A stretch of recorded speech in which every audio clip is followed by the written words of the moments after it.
একবার তিন ভাই পারিবারিক বৈঠকে, ঘরোয়া বৈঠকে বসেছে। কয় ভাই? আপনারা শুনতেছেন? তিন ভাই। বড় ভাই ছোট দুই ভাইকে বলতেছে, দেখো মেজো ভাই, ছোট ভাই, আমরা আমাদের আব্বা আম্মাকে চলো ভাগ করে খাওয়াই। আমি 10 দিন, তুমি 10 দিন, মেজো ভাই তুমি 10 দিন, ছোট ভাই তুমি আরো 10 দিন, 3 10 হইল কত? 30। মেজো ভাই বলতেছে বড় ভাইকে, বড় ভাই আমি আপনার সাথে একমত নই, চলেন আমরা 10 দিন 10 দিন 10 দিন করে ভাগাভাগি না করে আপনি 1 মাস, আমি 1 মাস, ছোট ভাই 1 মাস, এরকম ভাগাভাগি করি।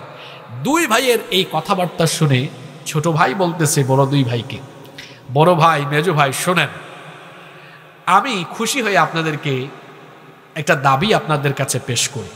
তো বড় দুই ভাই বলতেছে করো। ছোট ভাই বলতেছে আব্বা আম্মাকে ভাগাভাগি করার দরকার নাই, আব্বা আম্মা দুজনকে সারা জীবনের জন্য আমার কাছে দিয়ে দেন, এটা আপনার কাছে দাবি করলাম। তো বড় দুই ভাই বলতেছে দেখো তুমি আমাদের ছোট, তুমি ছোট ভাই হয়ে দাবি করছো, আমরা বড় ভাইরা তোমার দাবি কি ফালাইতে পারি? যাও তোমার দাবি পূরণ করলাম। এটা কায়দা করে জবাব দিছে আর কি। দেখছে ছোট ভাইয়ের উপর দায়িত্ব দিয়ে দিলে আমরা তো বাঁচলাম, আব্বা আম্মাকে দেখাশোনা করা লাগবে না, চিকিৎসাও করার পাতি কমে যাবে। এই তিন ভাইয়ের কথাবার্তা শুনছে এক চাচা, এক আঙ্কেল। শুনতেছেন তো আপনারা? আচ্ছা, ওই আঙ্কেল গিয়ে, ওই চাচা গিয়ে ছোট ছেলেকে বলতেছেন, ভাতিজা তুমি তো ব্যাককল। তো ছোট ছেলে বলতেছে, চাচা আঙ্কেল আপনি আমাকে ব্যাককল বললেন কেন? কয় তোমাকে ব্যাককল বলবো না, তোমরা তিন ভাই যদি ভাগাভাগি করে দায়িত্ব নিতা, তিনজনের খরচ হইতো, তুমি যে একা দায়িত্ব নিলা, এখন তোমার দুই ভাই তো বেঁচে গেল, সেই ভালো, তাদের টাকা পয়সা খরচ কম হবে, আর তোমার উপর দায়িত্ব বেশি আসলো, তোমার তো খরচ বেশি হবে, এজন্য তোমাকে ব্যাককল বললাম, কেন ভাগাভাগি করে দায়িত্ব নিলা না? এই ছেলে বলতেছে, চাচা আপনি তো আমার বাপের বয়সী মানুষ, আপনি রাগ করেন না, আপনিও ব্যাককল, আমার দুই ভাই তারাও ব্যাককল, আপনি অঙ্কে কাঁচা, হিসাব নিকাশে কাঁচা, আমার দুই ভাইও কাঁচা, আমি ওদের মতো নির্বোধ নই, বোকাশোকা নই, আমি বুঝে শুনেই সিদ্ধান্ত নিয়েছি। আমার আব্বা আম্মার দায়িত্ব আমি এজন্য নিয়েছি, আমি যখন ছোট ছিলাম আমার আব্বা আম্মা আমাকে ভাগ করে নাই, আমার বাবা মা আমাকে স্নেহ মমতা ভালোবাসা দিয়ে প্রতিপালন করেছে, এত স্যাক্রিফাইস, এত ত্যাগ। আমার বাবা মাথার ঘাম পায়ে ফেলে পয়সা উপার্জন করে আমাকে খাইয়েছে, লালন পালন করিয়েছে, ঢাকায় পাঠায় আমাকে পড়াশোনা করেছে। আর আমার মা 10 মাস কলিজা ছেঁড়া বেদনা সহ্য করে আমাকে গর্ভধারণ করেছে। তারপরে আমার মা রাতের পর রাত জেগে থেকেছে আমার জন্য, আমি অসুস্থ হলে আমার সেবা করেছে। আমার এই মা মাংসের, গুস্তের, মাছের সবচেয়ে ভালো টুকরাটা আমাকে খাওয়াইছে।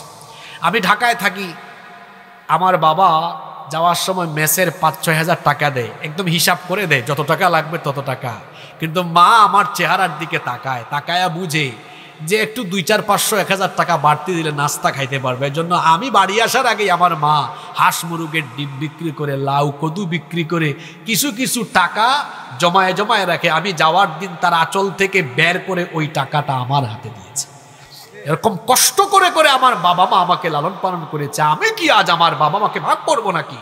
চাচা শোনেন, আমি আমার বাবা মা দুইজনকে এজন্য আমার দায়িত্বে নিলাম, আমি যদি তাদেরকে খাওয়াই, চিকিৎসা করাই, খেদমত করি, তারা যদি আমার উপর সন্তুষ্ট হন, আমার আল্লাহ আমার উপর সন্তুষ্ট হবেন। আর আল্লাহ যদি সন্তুষ্ট হন, আল্লাহর দেওয়া সম্পদ যে আমি আমার আব্বা আম্মার জন্য খরচ করি, এটা আর কমবে না, কারণ দুনিয়ার সম্পদ আল্লাহ আমার পায়ের তলায় ফেলায় দিবেন। খালি সুবহানাল্লাহ পড়ে গেলে এখান থেকে চলবে না, কথা বুঝতে হবে। তাহলে আব্বা আম্মাকে ভাগাভাগি করা এটা কি ব্যাককলের কাজ না বুদ্ধিমানের কাজ? আর পিতামাতার খেদমত করা, পিতামাতাকে সন্তুষ্ট করা, তারা অসুস্থ হলে চিকিৎসা করানো, তাদের সেবা করা, এটা কি বুদ্ধিমানের কাজ না ব্যাককলের কাজ? আপনারা কি ব্যাককল হবেন না বুদ্ধিমান হবেন?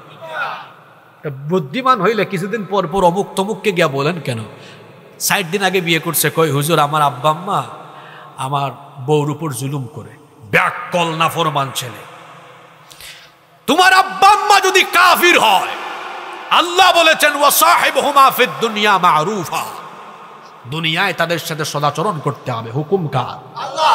এক সাহাবী এসে বলছেন আমার আব্বা আম্মা কাফের, আমি কি করব? রাসূল বলছেন বাড়ি যাও, কাফের হলেও তাদের খেদমত করো। সুবহানাল্লাহ। আরেক সাহাবী এসে বলছেন আমাকে যুদ্ধের অনুমতি দেন, জিহাদে যাব। রাসূল বলেছেন তোমার কি মা আছে? সাহাবী বলেন আছে। রাসূল বলেন আমার সাথে যাওয়ার দরকার নাই, বাড়ি গিয়ে তোমার মায়ের খেদমত করো, তোমার মায়ের পায়ের তলায় তোমার জান্নাত রয়েছে। আব্বা আম্মা এখনো যাদের জীবিত আছে তাদের বাড়িতে তাদের জন্য এখনো জান্নাত আছে। সুবহানাল্লাহ।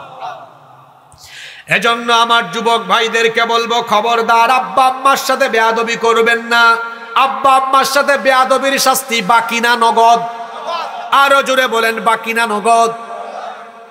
আমার বয়স তো খুব একটা বেশি নাই, 30 মাত্র, কিন্তু কম বয়সে আল্লাহ আপনাদের সামনে যেহেতু কথা বলান, এজন্য সম্ভবত আল্লাহ ইচ্ছা করেই দুনিয়ার কিছু জিনিস আমাদেরকে দেখাইছেন যাতে আপনাদেরকে বলতে পারি। আল্লাহ হয়তো দেখাইছেন আপনাদেরকে বলার জন্য। নিজের চোখে দেখেছি আব্বা আম্মার সাথে বেয়াদবি করা সন্তানগুলো ভিক্ষা করে খায়। নিজের চোখে আল্লাহ দেখিয়েছেন আব্বা আম্মার সাথে বেয়াদবি করা সন্তানগুলো ঠিক মতো খাইতে পারে না, বউ বাচ্চা নিয়ে চলতে পারে না, লানতের জীবন পেয়েছি। আর আব্বা আম্মাকে খেদমত করেছে এমন সন্তান না খায়া মরে নাই, মরবেও। কারণ বরকত আছে পিতামাতার খেদমতে, বরকত আছে পিতামাতার। আচ্ছা, এখানে আবিয়াইত্যা ওরা তো মিসকিন, ওরা তো জানেও না, ওই জীবনে প্রবেশও করে নাই, অভিজ্ঞতাই নাই। যারা বিবাহিত আপনারা বলেন তো, যাদের বাচ্চা কাচ্চা আছে 6 মাস 8 মাস 1-2 বছর বয়স, বাচ্চা কাচ্চা রাতে যখন কান্না করে তখন আপনারা কি রাগ করেন না উঠে ঘুম পাড়ান? জুড়ে বলেন। তা আপনার কি মনে পড়ে না আপনিও যখন ছোট ছিলেন এইভাবে করে আপনার বাবা মা আপনাকে ঘুম পাড়িয়েছেন? আজকে আপনার বাবা বয়স্ক মানুষ, মা বুড়ি মানুষ। মানুষ যখন বয়স হয়ে যায়, বয়স হওয়ার পরে তার শরীরে নানাবিধ রোগবালাই দেখা দেয়। হতে পারে আজ আপনার বাবা মা বার্ধক্যের কারণে শরীরের বিভিন্ন জায়গায় সমস্যা দেখা যায়। বাত হয়েছে, পায়ের মধ্যে বাতের ব্যথা, মেরুদণ্ডে ব্যথা, কোমরে ব্যথা, রাতের বেলা ঘুমাতে পারে না, মাথা ব্যথা। অনেক বুড়া মানুষ রাতের বেলা ঘুমাতে পারে না। কেমন সন্তান আপনি আমাকে বলেন? আপনি রাতের বেলা ঘুমায় যান, আপনার বাবা মা জেগে থাকে। একটু বাবার রুমে যান, মায়ের রুমে যান, গিয়ে বাবাকে বলেন আব্বা, গিয়ে মাকে বলেন আম্মা, আমি আপনার মাথাটা টিপে আপনাকে ঘুম পাড়ায় দেই, আপনার পায়ে বাতের ব্যথা, পাটা টিপে দেই, হাতটা টিপে দেই। মা বাবা এমনি না করবে, কিন্তু আপনি থাকেন। বলেন, আপনিও তো ছোটবেলায় আমাকে ঘুম পাড়াতেন, তারপরে আপনি ঘুমাতেন। এখন আপনি দুর্বলকালে চলে এসেছেন, আগে আমি আপনাকে ঘুম পাড়াবো, তারপরে আমি ঘুমাবো। আব্বার মাথায় আম্মার মাথায় হাত বুলায়া, হাত পা টিপে দিয়ে ঘুম পাড়ায় দেখেন। মা বাপ ঘুমানোর সময় আল্লাহর কাছে ফরিয়াদ করবে, আল্লাহ আমার সন্তানটা আমাকে এত শান্তি দিয়েছে, শান্তির ঘুম পাড়ায় দিয়েছে, তুমিও আমার সন্তানকে দুনিয়া আখিরাতে সুখ শান্তি দিয়ে ভরপুর করে দাও। সুবহানাল্লাহ। শুধু সুবহানাল্লাহ বললে চলবে না, বাবা মাকে এভাবে রাতের বেলা ঘুম পাড়াবেন, ঘুম পাড়ায় দেখবেন দোয়া হাসিল করতে পারবেন। ছোটবেলা আপনার বাবা মা আপনাকে কত কিছু কিনে দিত। বাজার থেকে যাওয়ার সময় আপনার বাবার জন্য আপনি কমলা কিনে নিয়ে যান, আনার কিনে নিয়ে যান। বাবার রুমে, মায়ের রুমে ঢুকে নিজে এগুলো ছোলাইয়া নিজের হাতে মুখে তুলে খাওয়ায় দেন। বাবা মা যদি খুশি হয়ে একবার শুধু মুচকি হাসি মারে, আল্লাহর আরশ আপনার উপর খুশি হয়ে যাবে। পিতা মাতার খেদমতে দুনিয়া আখিরাতে সফলতা আছে। আর পিতা মাতার সাথে বেয়াদবি করলে এই নাফরমান দুনিয়াতে শাস্তি পাবে, বাকি না নগদ। মিলায় নিবেন কথাগুলো। এই বুড়ি চোখে দেখবেন যারা আব্বা আম্মার সাথে বেয়াদবি করেছে, একটাও শান্তিতে নাই, শান্তি হবেও না, এরা লানতের জীবন পাবে বলে গেলাম আমি। তাহলে 2 নাম্বার পাপ, পিতা মাতাকে কষ্ট দিলে শাস্তি নগদ না বাকি?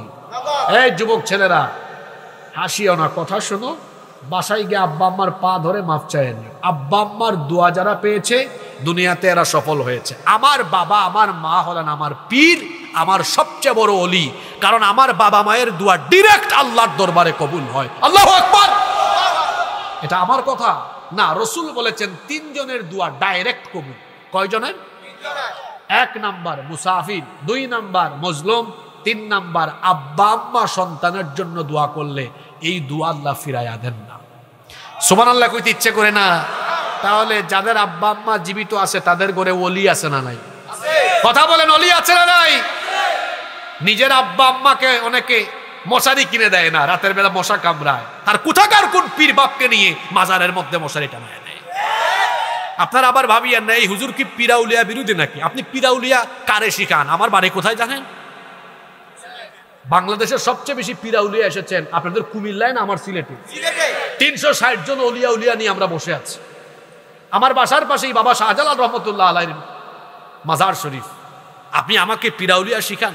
পিরাউলিয়ার বিরোধী আমরা নয়, বরং পিরাউলিয়ার লেবাস ধরে যারা ভণ্ডামি করে মানুষের ঈমান আকীদাকে লুট করে তাদের সাথে মুসলমানের কোনো সম্পর্ক নাই। আমার দেশে এইরকম বহু আজে বাজে মাজার আছে না নাই? আপনি নাম শুনলেই আপনার চক্ষু কপালে উঠবে। খেতাশা, বুদাইশা, গেদাশা, ল্যাংটাশা, ডাইল চাউল মিয়া আছে না এরকম? বদনাশা চট্টগ্রামে গেলে দেখবেন। হায় রে হায়, আমি মাহফিলে যাচ্ছি কুষ্টিয়াতে, রাজবাড়ি দিয়ে যাচ্ছি, দেখি বিরাট বড় এক গেট লেখা জামাই পাগল বাবার দরবার শরীফ। আপনারা গুগল শরীফে সার্চ দিয়েন, দেখবেন পাবেন। আমি এটা ছবি তুলে ফেসবুকে দিয়েছি, দিয়ে আমি ক্যাপশন লিখলাম, আমি তো রাজবাড়িতে জামাই পাগল বাবার দরবার পাইছি, বাংলাদেশে কোথাও কি বউ পাগল আছে নাকি? এটা আমি জানতে চেয়ে লিখলাম আর কি। আরে বাপরে বাপ, 5 মিনিট যায় নাই, মুন্সিগঞ্জের গজারিয়া থেকে এক ভাই কমেন্ট করছে, হুজুর আছে তো, আমার বাড়ি মুন্সিগঞ্জের গজারিয়া, এখানে আছে বউ মস্তান শাহ রহমতুল্লাহ। চিন্তা করছেন, জামাই পাগলও আছে, বউ পাগলও হক্কানি রব্বানি ওলিয়া উলিয়া পীর মাশায়েখদেরকে আমরা আমাদের কলিজা থেকে মহব্বত করি, তাদেরকে আমরা ভালোবাসি। কিন্তু যারা ওলিয়া উলিয়া পীর মাশায়েখদের লেবাস ধরে ঈমান আকীদাকে লুট করবে, ৫৬,০০০ বর্গ মাইলের বাংলাদেশে তাদের স্থান হবে না। সম্মানিত ভাইয়েরা, ভাঙ্গারামো কেন? ভাঙ্গা ভাঙ্গের দরকার নেই। ভাঙ্গা ভাঙ্গের দরকার আছে না? কে বলছে? আমরা যদি না যাই, ওরা এমনি দেখবেন ও তারাই ভাঙবে। ঠিকই বলছেন আপনি, কারণ তার তো ব্যবসা হবে না, তার ব্যবসা। আপনি যেটা করবেন সেটা করেন, আপনি যাবেন না। যারা না বুঝে যায় তাদেরকে দাওয়াত দিয়ে ফিরায় রাখেন, এমনি দেখবেন তারা নিজেরাই ভাঙবে, আপনারা ভাঙ্গা লাগবে না। হ্যাঁ, আমরা উগ্রতাকে, উশৃঙ্খলতাকে কখনো প্রমোট করব না ইনশাআল্লাহ। সম্মানিত উপস্থিতি, কষ্ট হচ্ছে নাকি আপনাদের? তাহলে কয়টা গেল? 2টা, 3। আচ্ছা দেখি তো আগের 2টা মনে আছে কিনা। আজকে আলোচনার টপিক কি? যে সকল পাপের শাস্তি বাকি না নগদ। 1 নাম্বার কি বলেছি? সবাই বলেন। 2 নাম্বার, মা বাবাকে কি দেওয়া? কষ্ট দেওয়া। আমরা কি আব্বা আম্মাকে কষ্ট দিব? আব্বা আম্মার সেবা করব, আর হাত তুললেই আমরা আমাদের আব্বা আম্মার জন্য দোয়া করব। আল্লাহ দোয়াটা শিখিয়েছেন, আমার সাথে সবাই বলেন, রব্বিরহামহুমা কামা রব্বায়ানি সগীরা। একজনও চুপ থাকবেন না, সবাই বলেন, রব্বিরহামহুমা কামা রব্বায়ানি সগীরা। কি সুন্দর দোয়া! হ্যাঁ রব, আমাদের আব্বা আম্মা যেভাবে আমাদেরকে স্নেহের কুলে লালন পালন করেছেন, ঠিক তেমনি আমাদের আব্বা আম্মাকেও তুমি তোমার রহমতের কুলে প্রতিপালন করো। বলেন আমিন। 3, যে পাপের শাস্তি দুনিয়াতে নগদ নগদ নগদ, সেটা হলো কোন মুসলমানের মান সম্মান নষ্ট করলে দুনিয়াতে আপনাকে যিনি বেইজ্জত বানায়া ছাড়বেন তিনি কে? মুসলিম শরীফের হাদিস, মুসলিম শরীফের হাদিস, ইবনে ওমর রাদিয়াল্লাহু আনহুমা হাদিসের বর্ণনাকারী সাহাবী, তিনি বলছেন, সাইদা রাসূলুল্লাহ, আমরা সবাই বলি সাল্লাল্লাহু আলাইহি ওয়াসাল্লাম আল মিম্বার। রাসূল করিম সাল্লাল্লাহু আলাইহি ওয়াসাল্লাম একদিন মিম্বরে আরোহণ করলেন, ফানাদা বিসাউতির রাফি', তারপরে গলার আওয়াজকে বড় করে আল্লাহর নবী বক্তৃতা করলেন। নবীজি বললেন, ইয়া মা'শারা মান ক্বাদ আসলামা বিলিসানিহি, হে ওই সকল লোকেরা যারা মুখ দিয়ে ঈমানের ঘোষণা দিয়েছো, ওয়ালাম ইউফদিল ঈমানু ইলা কলবিহি, এখনো যাদের কলবে হৃদয়ের মধ্যে ঈমান বদ্ধমিল হয়নি তাদেরকে বলছি শোনো, লা তুযুল মুসলিমিন, মুসলমানদেরকে কষ্ট দিও না, ওয়ালা তুআইরুহুম, কোন মুসলমানকে লজ্জা শরম দিও না, ওয়ালা তাত্তাবিউ আওরাতিহিম, কোন মুসলমানের গোপন বিষয় তালাশ করো না, ছিদ্রান্বেষণ করো না। আমাদের সমাজে এমন বহু মানুষ আছে দেখবেন, শুধু হাটে আর মানুষের গোপন গোপন বিষয় তালাশ করে মানুষের দোষ ত্রুটি খুঁজে বেড়ায় আর বলে বেড়ায়, এমন মানুষ আছে না নাই? আল্লাহর নবী নিষেধ করেছেন এটা করো না, কারো ছিদ্রান্বেষণ করো না, এই অভ্যাসটা বড় খারাপ। আল্লাহর নবী বলেছেন এটা যারা করবে, ফাইন্নাহু মান তাত্তাবা আওরাতা আখিহিল মুসলিমি তাত্তাবা আল্লাহু আওরাতাহু ওয়া মান তাত্তাবা আল্লাহু আওরাতাহু ইয়াফদাহু ওয়ালাউ ফি জাওফি রাহলিহি। আল্লাহর নবী বলেছেন যে ব্যক্তি তার মুসলমান ভাইয়ের দোষ ত্রুটি অনুসন্ধানে লিপ্ত হয়ে যাবে, আল্লাহ ওই ব্যক্তির দোষ ত্রুটিকে মানুষের সামনে ফাঁস করে দিবেন। আর আল্লাহ যখন কোনো ব্যক্তির দোষ ত্রুটি মানুষের সামনে প্রকাশ করে দিবেন, ওই লোক যদি উটের হাওদের ভেতরেও গিয়ে লুকায়, তাকে বেইজ্জত করে ছাড়বেন কে? আরো জোরে বলেন কে? আপনাদের মনোযোগ আছে? আজকে কিন্তু বিষয়টা বড় দারুণ, আসমানের নিচে আর জমিনের উপর যা ঘটে এগুলোই বলা হচ্ছে, মনোযোগ থাকতে হবে। মনোযোগ আছে? আল্লাহর নবী কি বলছেন, যে ব্যক্তি কোনো মুসলমানের মান সম্মান নষ্ট করবে, ওই ব্যক্তিকে দুনিয়াতে বেইজ্জত করার দায়িত্ব যিনি নিজে নিবেন, জুড়ে বলেন তিনি কে? তা আল্লাহ যদি কাউকে বেইজ্জত করার দায়িত্ব নেন, ওই ব্যক্তির কি আর সম্মান থাকবে নাকি? এই জন্য আপনারা বাংলাদেশে দেখেন, যারা আলেম উলামাদেরকে বেইজ্জত করতে চেয়েছিল, বাংলাদেশে আজ তাদের কোনো ইজ্জত নাই। জোরে বলেন আছে?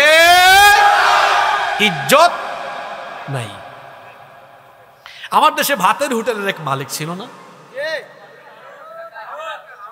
জানেন নাকি আপনারা? ওই যুবকরা একটু মজা করে তারে হাউন আঙ্কেল ডাকে।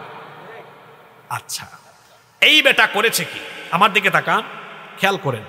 ওই যে কওমি অঙ্গলের একজন ছোট হুজুর আছেন না, নাম কি? মাওলানা রফিকুল ইসলাম মাদানী। উনি বলেছেন যে তিনি জেলে থাকা অবস্থায় একবার তাকে বের করে হাতির ঝিলে নিয়ে, জানেন না আপনারা, দুই দিকে রাস্তা বন্ধ করে তারপরে এক অর্ধনগ্ন অসভ্য এক মহিলাকে এনে তার পাশে রেখে ছবি তুলতেছে। তিনি বললেন, আমি একজন আলেম মানুষ, আপনারা এই কাজটা কেন করছেন? তারা বলতেছে এটা হারুন স্যারের নির্দেশ। কোন স্যারের? হারুন স্যার। আচ্ছা, কি রিমান্ডে আমরা যা বলবো স্বীকার করতে হবে, যদি স্বীকার না করেন তাহলে এই যে ছবি তুললাম এটা ফাঁস করে দিব। এটা একজন করা। মাওলানা রফিকুল ইসলাম মাদানী বলছেন, আমি সেদিন চোখের পানি ছাড়লাম আর আল্লাহকে বললাম, আল্লাহ তুমি সাক্ষী থাকো, মজলুমের চোখের পানি জালিমের জন্য অভিশাপ। জোরে বলেন কি? এই যে হারুন, শুধু মাওলানা রফিকুল ইসলাম মাদানী নয়, আরো বহু আলেমদের ইজ্জত নিয়ে টানাটানি করেছে। রসুল তো বলেছেন, তুমি কারো ইজ্জত নষ্ট করবে, আল্লাহ তোমারে বেইজ্জত মানাবে। এখন এই হারুনকে কি আল্লাহ ছেড়ে দিয়েছেন নাকি? এটা ভদ্র সমাজ, এখানে আমার বাবার বয়সী, আমার চাচার বয়সী, আমার দাদার বয়সী অনেক মানুষ আছেন, যুবক ভাইরাও আছেন। এত সিনিয়র জুনিয়রদের সামনে আমি তো এই ভদ্র সমাজে এমন কোনো কথা বা এমন কোনো শব্দ চয়ন করতে পারবো না যেটা অসুন্দর হয়, অশুভন হয়। এই হারুনকে আল্লাহ কেমন বেইজ্জত বানাইছেন এটা যুবকরা এখন ভালো করে জানে। কিরে যুবকরা, জানেন কিনা? জানেন কিনা? হয়েছে, অনেকে আঙ্গুলে দেখায়, আঙ্গুল টাঙ্গুল দেখেন। এটা অসুন্দর, অশুভন। আমরা শুধু হালকা ইঙ্গিত দিলাম, আমি জাস্ট ইশারা দিয়ে আপনাদেরকে বুঝাতে চাইছি যে আপনি কাউকে বেইজ্জত করবেন, আপনাকে বেইজ্জত করার দায়িত্ব নেবেন কে? আমার দেশ থেকে যে মহিলা পালিয়ে গেল, আল্লামা সাঈদীকে ধর্ষণকারী, মানবতা বিরোধী, যুদ্ধাপরাধীর মতো জঘন্য জঘন্য অপবাদ দিয়ে আল্লামা সাঈদীকে এই দেশের তৌহিদবাদী মানুষের হৃদয় থেকে মুছে দিতে চেয়েছিল, কিন্তু সে কি পেরেছে? বরং উল্টা, সে বাংলাদেশের মানুষের হৃদয় থেকে একেবারে সার্ফ এক্সেলের মতো পরিষ্কার হয়ে গিয়েছে। আপনি কাউকে বেইজ্জত বানাতে চাইবেন, আল্লাহ আপনাকে বেইজ্জত করে ছাড়বে। আপনি মানুষকে ঘর বাড়ি ছাড়া করবেন, আপনি ঘর বাড়ি ছাড়া হয়ে যাবেন। ইতিহাস এমন, আপনি যা করবেন তা আপনাকে ফিরায় দিবে। আপনি মানুষকে বাড়িতে ঘুমাতে দেন নাই, ইতিহাস এমন ভাবে ফিরে আসবে আপনিও বাড়িতে থাকতে পারবেন না। জুলুম করা যাবে না। এই জুলুম সমাজের রন্ধ্রে রন্ধ্রে এখন আছে না নাই? আপনারা কি আমার কথা শুনতেছেন? এবার আপনাদেরকে নিয়ে কিছু কথা বলি। জুলুম আজ কিভাবে হচ্ছে দেখেন। সেদিন ফেনীতে এক মাহফিলে গেলাম, এক প্রবাসী ভাই আমার কাছে একটা চিরকুট পাঠিয়েছে। আমাদের প্রবাসী ভাইরা তো অনেক কষ্ট করেন দেশের জন্য। আপনারা তো দেশ থেকে শুধু ফোন করে বলবেন মাস শেষে 20,000 30,000 টাকা পাঠাও, কিন্তু আমার ভাই সেখানে কত কষ্ট করে দিনরাত পরিশ্রম করে, অন টাইম ডিউটি, আবার ডিউটি থেকে ফিরে এসে আবার নিজে রান্না করে খায়, টাইম মতো ঘুমাতে হয়, কত কষ্টের জীবন। এক প্রবাসী ভাই লিখলেন, হুজুর আমাদের 3 ভাই, তা আমার আব্বা আম্মার অবস্থা এমন, যে বেশি ইনকাম করে তাকে একটু বেশি দেখতে পারে, যে একটু কম ইনকাম করে তারা একটু কম দেখে। আপনি বলেন তো পিতামাতা হিসাবে এটা সন্তানের উপরে ইনসাফ না জুলুম? জোরে বলেন, ইনসাফ না জুলুম? তাহলে বোঝা গেল মা বাবাও সন্তানের উপর জুলুম করে জালিম হতে পারে, জুলুম করা যাবে না। আবার পিতা মাতাও সন্তানে, আবার সন্তানও পিতা মাতাকে কষ্ট দিয়ে পিতা মাতার উপরে জুলুম করতে পারে। বড় ভাই ছোট ভাই বোনদের জায়গা জমি মেরে খেয়ে সেও তার ভাই বোনদের উপর জুলুম করতে পারে। পিতা মাতা ছেলেকে সম্পদ দিয়ে, মেয়েকে সম্পদ না দিয়ে মেয়েকেও সম্পদ থেকে বঞ্চিত করে মেয়ের উপর জুলুম করতে পারে। স্বামী স্ত্রীর হক নষ্ট করে স্ত্রীর উপর জুলুম করতে পারে। স্ত্রী তার স্বামীর হক নষ্ট করে স্বামীর উপর জুলুম করতে পারে। আপনি আপনার প্রতিবেশীর হক নষ্ট করে প্রতিবেশীর উপরও জুলুম করার সুযোগ আছে। আপনি বল খাটায়া, শরীরের শক্তি বা বংশের শক্তি খাটায়া, কিংবা আপনি ক্ষমতা বা আধিপত্যের কারণে আরেকজনের জায়গা জমি দখল করে আপনি তার উপর জুলুম করে বসলেন। এমন ডাকাত আমার সমাজে আছে না নাই? জনগণের দায়িত্ব পেলে তারপরে আপনি জনগণের উপর জুলুম করা আরম্ভ করলেন, রক্ত চোষা আরম্ভ করলেন। মনে রাখবেন, সমাজের প্রত্যেকটি স্তরে যে কোনো পর্যায়ে যে ব্যক্তি জুলুম করবে, জালিমকে তার জুলুমের শাস্তি দুনিয়াতে নগদ যিনি দিবেন তিনি কে? এজন্য আল্লাহ তাআলা বলেছেন, ইয়া ইবাদি, হে আমার গোলামেরা, হে আমার বান্দারা, ইন্নী হারামতু যুলমা আলা নাফসি, নিশ্চয় আমি আমার নিজের উপরে জুলুম হারাম করে দিয়েছি। ওয়া জাআলতুহু বাইনাকুম মুহাররামান ফালা তাযালামু, আমি তোমাদের উপরেও জুলুম হারাম করে দিচ্ছি, খবরদার কারো উপর জুলুম করো না। আল্লাহর নবী বলেছেন, উনসুর আখাকা যালিমান আও মাজলুমা। খুব খেয়াল করে হাদিসটা শুনেন। আল্লাহর নবী বলেছেন, উনসুর আখাকা যালিমান আও মাজলুমা, তোমার ভাই জালিম হলেও তাকে সাহায্য করো, মজলুম হলেও তাকে সাহায্য করো। শুনতেছেন কথাটা কি? নবীজি বললেন, জালিম তোমার ভাই, তাকে সাহায্য করো, তোমার ভাই মজলুম হলেও তাকে সাহায্য করো।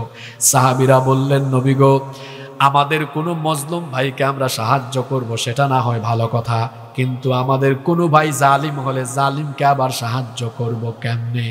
জালিমকে তো সাহায্য করা যায় না। আল্লাহর নবী বললেন, জালিমকে সাহায্য করার অর্থ হলো জালিমের জুলুমের হাতকে ভেঙে চুরে গুড়িয়ে দাও, জালিম যেন জুলুম না করতে পারে সেই ব্যবস্থা করে দাও। এটাই হচ্ছে জালিমকে সাহায্য করা। তার মানে হলো জালিমকে দয়া দেখানো যাবে না, জালিমের জুলুমের হাতকে ভেঙে ছেড়ে চুরমার করে দিতে হবে।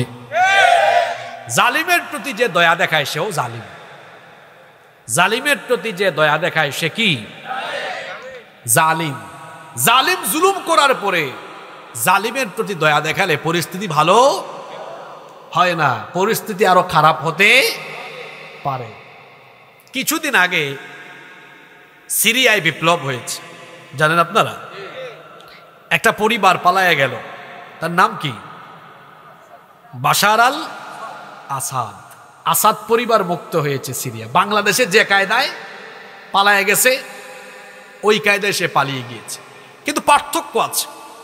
ওরা সেখানে বিপ্লব করে আগের সব সংবিধান ডাস্টবিনে ফেলে দিয়েছে, সব আইন বাতিল করে দিয়েছে, যারা জুলুমে লিপ্ত ছিল সাথে সাথে ফাঁসি দিয়েছে। আমার দেশে 6 মাস হয়েছে যারা আমার দেশের হাজার হাজার মা বাবার বুক খালি করেছে, যারা আমাদের ট্যাক্সের পয়সায় কেনা গুলি আমাদের সন্তানদের বুকে বিদ্ধ করে, দিনে দুপুরে প্রকাশ্যে দিবালুকে ঠান্ডা মাথায় পাখির মতো গুলি করে আমাদের সন্তানদেরকে হত্যা করেছে। আজকে 6 মাস পেরিয়ে গিয়েছে বলে দেখা যাচ্ছে এদেরও জিহ্বা লম্বা হয়েছে। যদি সাথে সাথে দ্রুত ট্রাইব্যুনালে বিচার হতো, এত বড় স্পর্ধা, এত বড় দুঃসাহস এরা দেখানোর কোনো সুযোগই পেত না। জালিমকে দয়া দেখানো মানে, যে ব্যক্তি জালেমকে দয়া দেখায় সেও, জোরে বলেন, সেও। আমার দেশে যারা হাজার হাজার বাবা মায়ের বুক খালি করে হাজার হাজার মা বাবার সন্তানদেরকে হত্যা করেছে, সেই খুনিদের বিচার আপনারা চান কি চান না? আরো জোরে বলেন, চান কি চান না? এজন্য সরকারকে বলবো, নির্বাচন এবং সংস্কার হবে পরে। যারা এই দেশে আমার দেশের হাজার হাজার ভাই বোনকে হত্যা করেছে সেই খুনিদেরকে বিচারের আওতায় এনে দ্রুত ট্রাইব্যুনালে বিচার করে তাদের বিচার করতে হবে আগে। কারো কোনো ভুল দেখেছেন জনসম্মুখে না বলে একাকী তাকে আপনি সংশোধনী দেন, ভাই এই জিনিসটা মনে হয় এইরকম, সুন্দর করে তাকে বুঝায় দেন। সে যদি বুদ্ধিমান হয় বুঝবে এই লোকটা আমার কল্যাণকামী, নইলে সে আমার ভুলটা দেখেছে, না বললেও তো পারতো, বলেছে আমাকে সংশোধন করে দিয়েছে। একাকী বলবেন, মানুষের সামনে বেইজ্জত করবেন না। যদি কোনো মুসলমানের দুস্তুটি দেখে গোপন রাখেন তাহলে এটার ফায়দা কি হবে শোনেন। আল্লাহর নবী বলেছেন, লা ইয়াসতুরু আবদুন আবদান ফিদ দুনিয়া ইল্লা সাতারাহুল্লাহু ইয়াউমাল কিয়ামাহ। আল্লাহর নবী বলেছেন, যে ব্যক্তি তার মুসলমান ভাইয়ের দোষ ত্রুটি গোপন রাখবে, কিয়ামতের দিন আল্লাহ ওই ব্যক্তির দোষ ত্রুটি গোপন রেখে আল্লাহ তাকে জান্নাত দিয়ে দিবে।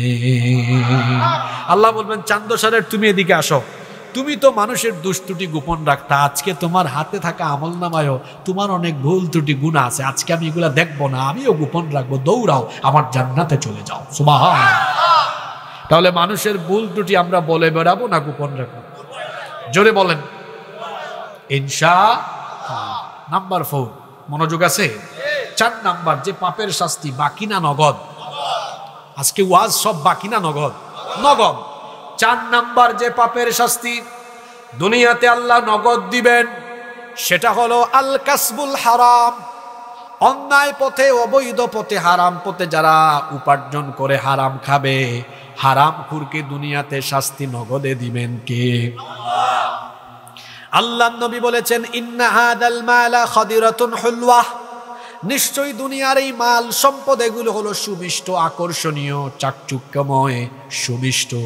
আল্লাহর নবী বলেছেন, ফামান আখাযাহু বিহাক্কিহি ওয়া ওয়াদাহু ফি হাক্কিহি ফানি'মাল মাউনাতু হুয়া। আল্লাহর নবী বলেছেন, যে ব্যক্তি বৈধ পথে তা অর্জন করে বৈধ পথে খরচ করবে, ওই ব্যক্তির সম্পদের মধ্যে যিনি বরকত দিবেন, জোরে বলেন তিনি কে? এরপরে নবীজি বলছেন, ওয়ামান আখাযাহু বিগাইরি হাক্কিহি কানা কাল্লাযী ইয়াকুলু ওয়া লা ইয়াশবা। আর যে ব্যক্তি অন্যায় পথে, অবৈধ পথে এই সম্পদ কামাবে, হারাম পথে উপার্জন করবে, ওই ব্যক্তির উপমা, ওই ব্যক্তির দৃষ্টান্ত, উদাহরণ হলো সেই ব্যক্তির মতো যেই ব্যক্তি খাবার খায় কিন্তু পেট ভরে না। অর্থাৎ হারামখোরদের স্বভাব হলো এরা যতই হারাম খায় না কেন এদের পেট ভরে না। তার বাড়ি যদি চান্দসার হয়, হারামখোর মানুষের জায়গা জমি ঠেলায়া, মানুষের উপর জুলুম করে, সুদ খায়া, ঘুষ খায়া, 2 নাম্বারি করে টাকা কামায় যদি চান্দসারে একটা বাড়ি বানায়, চিন্তা করবে এবার কুমিল্লা শহরে আরেকটা বানায়। কুমিল্লায় বানানোর পরেও তার হারাম খাওয়া কমায় না, হারাম খাওয়া আরো বাড়ায়। চিন্তা করে ঢাকায় আরেকটা বানায়, ঢাকায় বানানোর পরে হারাম খাওয়া আরো বাড়ায়। কারণ তখন টেনশন এত বাড়ে, কয় আমি আমার গ্রামে, আমার জেলা শহরে, উপজেলা শহরে, রাজধানী সহ সব জায়গায় যে হারে মানুষের উপর জুলুম করে অন্যায়ভাবে টাকা উপার্জন করেছি, কোনো সময় যদি পাবলিক আমারে ধরে দেশ ছেড়ে পালাতে হবে, এই জন্য বিদেশেও একটা সেকেন্ড হোম বানানো দরকার। তখন কানাডায়, ইংল্যান্ডে, আমেরিকায় সেকেন্ড হোম বানায়, বানানোর পরেও এই হারাম করে পেট ভরে না, আরো বেশি হারাম খায়। আসলে এই হারামখোরদের পেট কখনো ভরবে না। প্রাচুর্যের নেশা যার মাথায় ঢুকেছে, এদের পেট ভরবে না, পেট ভরবে তখন কবরে যাবে যখন। এজন্য আল্লাহ বলেছেন, আল্লাহ কুমুত তাকাসুরু হাত্তা যুরতুমুল মাকাবির। প্রাচুর্যের নেশায় যারা মত্ত হয়ে গিয়েছে, এদের পেট ভরবে না, পেট ভরবে তখন কবরে যাবে যখন। এজন্য আল্লাহ বলেছেন, আল্লাহ কুমুত তাকাসুরু হাত্তা যুরতুমুল মাকাবির। প্রাচুর্যের নেশায় যারা মত্ত হয়ে গিয়েছে, এদের পেট এই অবস্থায় এরা কবর পর্যন্ত পৌঁছাবে, এদের পেট ভরবে না। আল্লাহ নবীও বলেছেন ওয়ালাইয়ামলা ফাহু ইল্লা তুরাব, কবরের 3.5 হাত মাটি ছাড়া এদের পেট দুনিয়ার কোনো কিছু দিয়ে ভরবে না। 3 হাত মাটি তাকে গিলবে যখন, এই হারামখোরের পেট ভরবে। চুরি করে, অন্যায় ভাবে দুর্নীতি করে, চুরি করে সম্পদ কামায়। আর আমার দেশে তো চোর হলো 2 জাত। জোরে বলেন কয় জাত? একটা অভাবের আর একটা স্বভাবের। এক লোকের ঘরে কোনো খাবার দাবার নাই, যাইতেছে চান্দশাট দিয়ে, রাস্তার ধারে দেখছে ফুলকপির ক্ষেত, আলু ক্ষেত, ডানে বামে দেখছে কেউ নাই, নেমে কিছু ফুলকপি আর আলু লুঙ্গির চিপার ভিতরে ঢুকাইয়া মারছে দূর। এটা অভাবের না স্বভাবের চোর? আরেক বেটা ঢাকায় বড় অফিসে চাকরি করে, বড় দায়িত্ব, সরকার তাকে বেতন দেয়, ভাতা দেয়, গাড়ি বাড়ি দিয়েছে, এরপরেও লোকটা তার কাছে কোনো ফাইল নিয়ে গেলে টেবিলের চিপা দিয়ে হাত ঢোকায়, কয় কিছু দেয়া যান। টাকা না দিলে কাজ হয় না, কলমের খোঁচায় চুরি ডাকাতি দুর্নীতি করে চেয়ারম্যান এমপি মন্ত্রী হয়েছে, সরকার বেতন দেয়, ভাতা দেয়, গাড়ি বাড়ি দেয়, তাও জনগণের মাল চুরি করে খায়। এই বেটা চুরি করে কেন? এটা অভাবের না স্বভাবের? জোরে বলেন অভাবের না স্বভাবের? আমার দেশে অভাবের চোর বেশি না স্বভাবের চোর বেশি? সুতরাং এই বাংলাদেশকে পরিবর্তন করতে হলে রাষ্ট্রের সকল গুরুত্বপূর্ণ চেয়ারে থাকা স্বভাবের চোরদেরকে ওই চেয়ার থেকে সরায়া কোরআনওয়ালা লোকদেরকে সেই চেয়ারে বসাতে পারলেই বাংলাদেশের পরিবর্তন হবে, নইলে পরিবর্তন সম্ভব। আপনারা কি সেই চেয়ারে কোরআনওয়ালাদেরকে দেখতে চান কি চান না? এত আস্তে বললেন, চান কি চান না? কারা কারা চান না একটু হাত তুলেন দেখি। হায় রে হায়, বেহুশ হলে চলবে না। আমরা এই বাংলাদেশকে কোরআনওয়ালাদের বাংলাদেশ হিসাবে কারা কারা দেখতে চাই? দুহাত তুলে আল্লাহকে দেখান।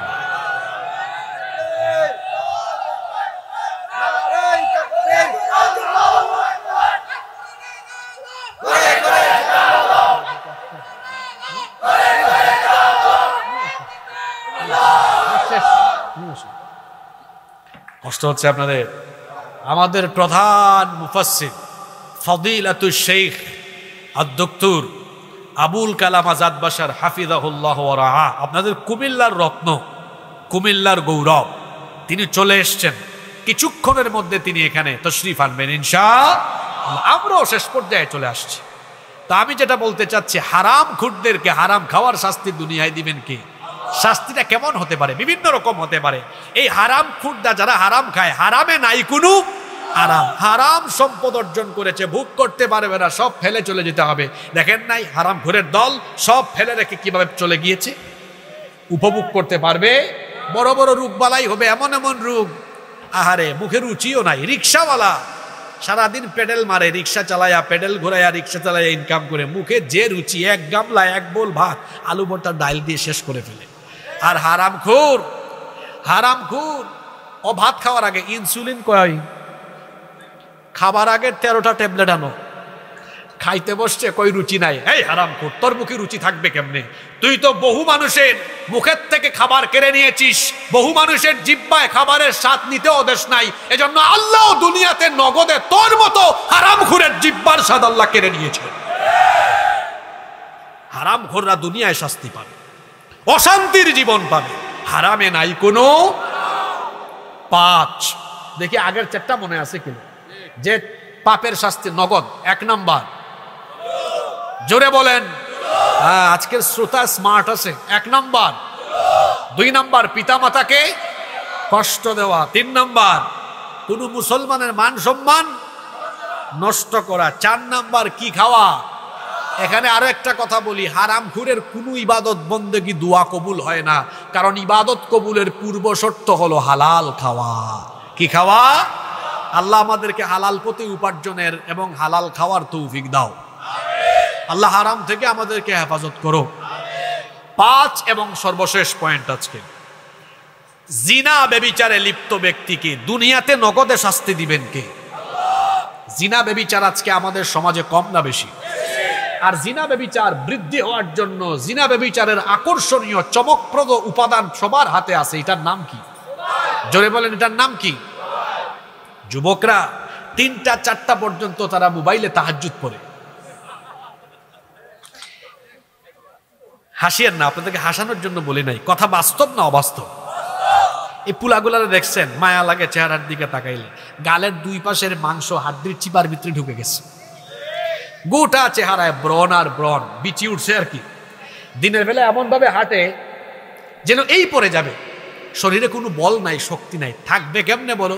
তুমি তো রাত ৩টা-৪টা পর্যন্ত মোবাইল আর ইন্টারনেটের অপব্যবহার করে চিপায় চাপায় তোমার যৌবন নষ্ট করো। জিনার শাস্তি নগদ নগদ। জিনা ব্যভিচারে লিপ্ত ব্যক্তির চেহারা থেকে নূর উঠে যাবে, মায়া উঠে যাবে, তার শারীরিক নানাবিধ কঠিন কঠিন রোগবালাই দেখা দিবে, শারীরিক সমস্যা দেখা দিবে, মানসিক সমস্যা দেখা দিবে। জিনা ব্যভিচার থেকে মুক্ত থাকলে ওই ব্যক্তির উপরে রহমত বরকত নাজিল করবেন কে? আল্লাহর নবীর একটা হাদিস আপনারা শোনেন, মনোযোগ আছে সবার? আল্লাহর নবী বলেছেন, ইদা জানার রাজুলু খরাজা মিনহুল ঈমান, যখন কোনো ব্যক্তি জিনা ব্যভিচারে লিপ্ত হয় তার অন্তর থেকে ঈমান বের হয়ে যায়।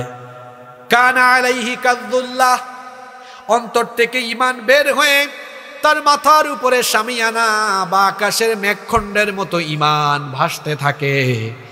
আল্লাহর নবী বলেছেন, ফাইদান কাতা রাজা ইলাইহিল ঈমান, অতঃপর যখন এই ব্যক্তি তওবা করে জিনা ব্যভিচার থেকে ফিরে আসে, দয়া করে তার ঈমানকে আবার ভেতরে ঢুকায়া দেন কে? এই হাদিস আপনাকে আমাকে কি বার্তা দিল? যে ব্যক্তি জিনা ব্যভিচারে লিপ্ত হবে, জিনা ব্যভিচারে লিপ্ত থাকা ব্যক্তির অন্তরের মধ্যে ঈমান থাকে না, ঈমান বের হয়ে যায়। এখন আপনারা সবাই মহব্বতে আওয়াজ দিয়ে বলেন তো, জিনা ব্যভিচারে লিপ্ত থাকলে যদি ঈমান অন্তর থেকে বের হয়ে যায়, যার অন্তরে ঈমান থাকে না সেটা ঈমানদার না বেঈমান? আরো জোরে বলেন, ঈমানদার না বেঈমান? এখন আমার যুবক ভাইদের দৃষ্টি আকর্ষণ করছি, যুবক ভাইরা খেয়াল করে শোনেন। এই যে রাতের বেলা আপনি মোবাইলে আপনার গার্লফ্রেন্ডের সাথে করেন চ্যাটিং, আর দিনের বেলা করেন ডেটিং, এই যে রাতের বেলা আপনি চ্যাটিং করা আরম্ভ করলেন, জিনার সাগরে ডুবে থাকতে থাকতে নাপাক হয়ে নাপাক শরীরে ঘুমায় গেলেন। ও আমার ভাই, আমি আপনাকে সুন্দর করে ভালোবাসা দিয়ে বুঝাচ্ছি, আমার ভাই বলেন তো, এই রাতের বেলা এই অবস্থায় আপনার মরণ হয়ে যেতে পারে কি পারে না? কারণ আমাদের জীবন তো এমনের নাই কোনো ওয়ারেন্টি, নাই কোনো গ্যারান্টি, যে কোনো মুহূর্তে মৌত আসতে পারে কি পারে না? তো এই যে জিনার সাগরে ডুবে থেকে যদি আপনার মরণ হয়, একটু আগে যে হাদিস বললাম, জিনা ব্যভিচারে লিপ্ত ব্যক্তির অন্তর থেকে ঈমান বের হয়ে যায়, তাহলে যার অন্তরে ঈমান নাই তার পরিচয় সে হলো, আরো জুড়ে বলেন, এই অবস্থায় মরণ হতে পারে। যদি আপনার এই অবস্থায় মরণ হয়, তাহলে মরার পরে হাসর হবে বেঈমানের সাথে না রসুলের সাথে? আল্লাহর নবী বলেছেন, ইউবাসু কুল্লু আবদিন আলা মা মাতা আলাইহি, যে ব্যক্তি যে অবস্থায় মারা যাবে সেই অবস্থায় কিয়ামতের মাঠে উঠবে। বেঈমান হয়ে মরলে কিয়ামতের দিন বেঈমান হয়ে বেঈমানের সাথে হাসর হবে। আমার কলিজার টুকরা তরুণ যুবক ছাত্র ভাইয়েরা বলেন তো, আমার আপনার হাসর আমরা রসুলের সাথে চাই না বেঈমানের সাথে চাই? আওয়াজ তো হইল না। আমার আপনার হাসর আমরা বেঈমানের সাথে না রসুলের সাথে চাই? তো রসুলের সাথে যদি হাসর চাই, তাহলে জিনা ব্যভিচারে লিপ্ত থাকবো না জিনা ব্যভিচার থেকে দূরে আসবো? জিনা ব্যভিচার থেকে যদি আমরা সরে আসতে পারি, আল্লাহর নবী আপনাদের ব্যাপারে কি বলেছেন ও আমার যুবক ভাইয়েরা শুনেন। ইয়া শাবাব আল ইসলাম, হে ইসলামের যুবকেরা, গদ্দু আবসারুকুম ওয়াহফাদু ফুরুজাকুম, তোমরা তোমাদের চোখের হেফাজত করো, লজ্জাস্থানের হেফাজত করো। চোখের হেফাজতের কথা কেন আগে বলা হয়েছে? কারণ আল্লামা ইমাম কুরতুবী রহমতুল্লাহি আলাইহি বলেছেন, চক্ষু হলো হৃদয়ের আয়না। জোরে বলেন, চক্ষু হলো হৃদয়ের আয়না। আগে চক্ষু দেখার কাজ করে, তারপরে আপনার ব্রেইন বা হৃদয় সেটাকে ধারণ করে কল্পনা করে তারপরে অ্যাকশনে যান। সুতরাং আপনি যদি জেনার দরজায় চক্ষুকে নিয়ন্ত্রণ রাখতে পারেন, জিনা থেকে বাঁচায়া দিবেন কি? এজন্য সূরা নূর পড়বেন, সেখানেও আল্লাহ বলেছেন, নারী পুরুষ উভয়কে আল্লাহ একই রকম কথা বলেছেন, কুল্লিল মুমিনিনা ইয়াগুদ্দু মিন আবসারিহিম ওয়া ইয়াহফাযু ফুরুজাহুম। আবার নারীদেরকে আল্লাহ বলেছেন ওয়াকুল্লিল মুমিনাতি ইয়াগুদুনা মিন আবসারিহিন্না ওয়াহফাযনা ফুরুজাহুন্না। আল্লাহর নবী বলেছেন, নবী মুমিন পুরুষদেরকে বলেন তারা যেন তাদের চক্ষুকে পরনারী থেকে নিম্নগামী করে রাখে। আবার মুমিনা নারীদেরকে বলেন তারাও যেন তাদের চক্ষুকে পরপুরুষ থেকে নিম্নগামী করে রাখে। নারী পুরুষ উভয়কে চোখের হেফাজতের হুকুম দিয়েছেন কে? আস্তে বলবেন না, জোরে বলেন কে? চোখের হেফাজত যদি করতে পারেন, ও আমার যুবক ভাইয়েরা, জিনা ব্যভিচার থেকে নিজেকে সেফ করতে পারবেন। এই যে মোবাইল হাতে নিলেন, আজকাল মোবাইল হাতে নিয়ে যখন আপনি ইউটিউবে ভালো একটা ওয়াজ শুনবেন, তাফসীর শুনবেন, গজল শুনবেন, তিলাওয়াত শুনবেন, দেখবেন ভালো ভিডিওর নিচেও খারাপ ভিডিও আসার সম্ভাবনা আছে না নাই? আসা মাত্রই আপনি আপনার চক্ষুকে হেফাজত করে ফেলবেন। আল্লাহর নবী আলী রাদিয়াল্লাহু আনহুকে বললেন, লা তুতবি'ন নাযরাতান নাযরা, লা তুতবি'ন নাযরাতান নাযরা, দৃষ্টির পর আর দৃষ্টি দিও না।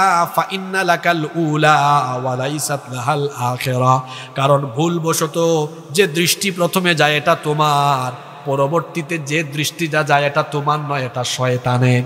জুড়ে বলেন, পরবর্তী দৃষ্টিটা কার? মোবাইল হাতে নিয়েছেন, ইউটিউবে ঢুকেছেন, শুনতেছেন ওয়াজ, নিচে দিয়ে চলে আসছে আজে বাজে ভিডিও। এই যে আপনি মনের অজান্তে তাকিয়েছেন, এতে কোনো গুনাহ হবে না। কিন্তু এরপরে যদি বলেন দেখি তো জিনিসটা কি, আবার তাকালেন, মনে রাখবেন পরবর্তী দৃষ্টিটা আপনার নয়, পরবর্তী দৃষ্টিটা কার? আরো জোরে বলেন কার? সাথে সাথে এটা মিনিমাইজ করে দিবেন, দেখবেন না। কারণ ইয়ালামু খাইনাতাল আ'য়ুনি ওয়া মা তুখফিস সুদূর, চোখের খেয়ানতের খবর দুনিয়ার কেউ না জানলেও জানেন কে? আল্লাহর ভয়ে আপনি তখন আপনার চক্ষুকে হেফাজত করে ফেলবেন। আল্লাহর রাসূল বলেছেন, যে যুবক তার চরিত্রকে হেফাজত করবে, আযমানু লাহুল জান্নাহ, কিয়ামতের দিন ওই যুবকের জন্য আল্লাহর নবী নিজেই জান্নাতের জিম্মাদার হয়ে যাবেন। যুবক ভাইয়েরা, আমরা বেঈমানের সাথে থাকতে চাই না কিয়ামতের দিন রাসূলের সাথে হাসর চাই? তাহলে আসুন নিজেদের চরিত্রকে হেফাজত করে বিবাহ বহির্ভূত হারাম রিলেশন থেকে নিজেদেরকে আমরা বাঁচায় রাখি। যে 5টা গুনাহের কথা বললাম, এই 5টা গুনাহে লিপ্ত ব্যক্তিকে দুনিয়াতে নগদে শাস্তি দিবেন কে? আল্লাহ। এই 5টি অপরাধ থেকে এবং যাবতীয় সকল গুনাহ থেকে আমাদেরকে হেফাজত থাকার তৌফিক দান করেন। আমরা সবাই বলি আমিন।